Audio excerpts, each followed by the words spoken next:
अवधूत चिंतन श्री गुरुदेव दत्त श्री स्वामी समर्थ महाराज की जय। श्री गणेशाय नमः। धन्य धन्य ते या जनी स्वामी चरणी ज्यांची भक्ती त्यांची नाही पुनरावृत्ती। पद पावती कैवल्या निर्विकार स्वामी मूर्ती। लोकांचमत्कार दाविती काही वर्षे करुणी वस्ती। मंगळ वेळे सोडिले मोहळा माझी वास्तव्य करीती। अप्पाटोळ झाले भक्त तेथेची साकल्य व्रत।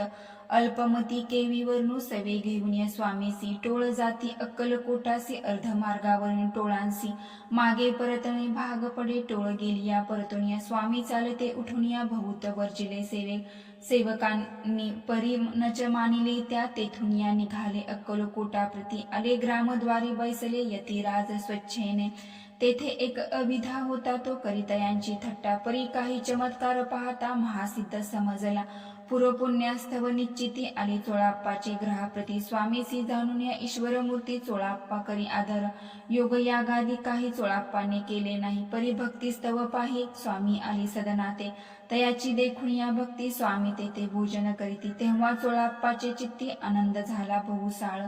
तैपासून या तयांचे घरी राहिले स्वामी अवतारी। दिवसेंदिवस चाकरी चोळाप्पा करी अधिकाधिक। तेव्हा राज्य पदाधिकारी मालोजी राजे गादीवरी। दक्ष असोनिया कारभारी परमज्ञानी असती जे चोळाप्पाचे ग्रहाप्रती।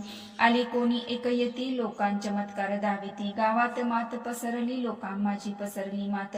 नृपासी कळला वृत्तांत की आपुल्या नगरात। यती विख्यात पातले वार्ता ऐसी ऐकोनिया। राव बोलला कायवाणी गावात यती येऊनिया।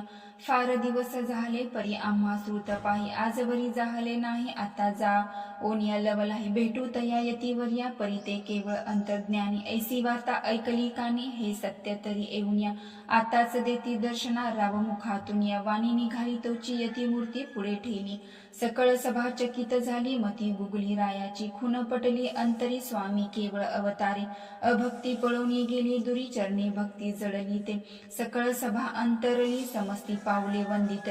षडोपचारे पूजिले स्वामी मूर्ती नृपराई। इति श्री स्वामी चरित्र सारामृत नाना प्राकृत कथा संमत। प्रेमळ भक्ती परिसोत तृतीयाध्याय गोडा। श्री स्वामी राजार्पणमस्तु श्रीरस्तु शुभं भवतु। इति श्री स्वामी चरित्र सारामृत अक्कलकोटी नगरे प्रविश तृतीयाध्याय गोड। अवधूत चिंतन श्री गुरुदेव दत्त श्री स्वामी समर्थ महाराज की जय।